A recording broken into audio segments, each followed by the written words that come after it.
مہربانی کو بس اداداروں کو مل گئی اجازت. سوال کیا قاسم کو. ایک بار چند قدم چلے تھے کہ اعلان سالیات پر بڑھتے ہیں, چند قدم چلے تھے کہ ایک بار روک لیا.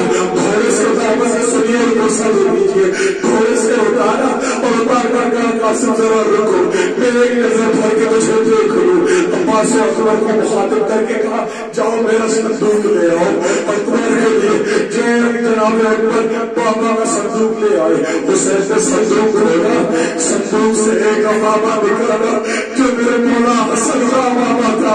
قاسم کے سر پر رکھا, ابا اتاری, قاسم کے بالوں پر رکھی, کہا اب جاؤ قاسم کو لیے نہ جاؤ, میرے بھائی حسن بن کے.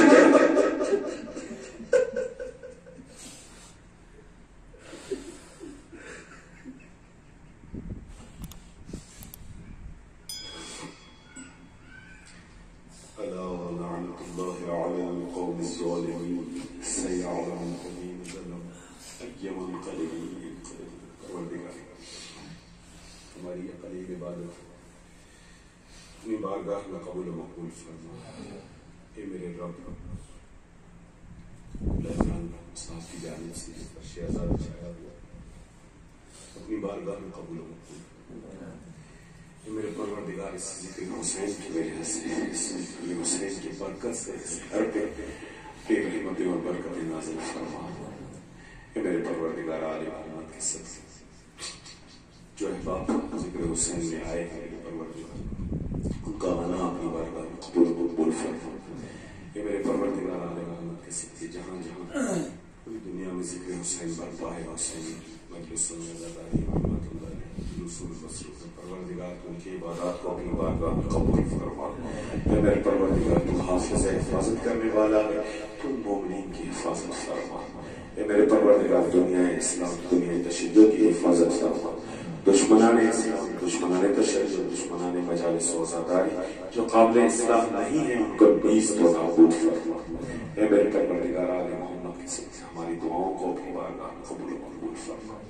قبلہ کہ جو مرحومین اس دنیا سے جا چکے ہیں, آباء کرام کی جو احباب یہاں پر تشریف فرما, ان کے جو مرحومین اس دنیا سے جا چکے ہیں, پروردگار تو ان تمام کو مولا حسین کے ساتھ محشور فرما.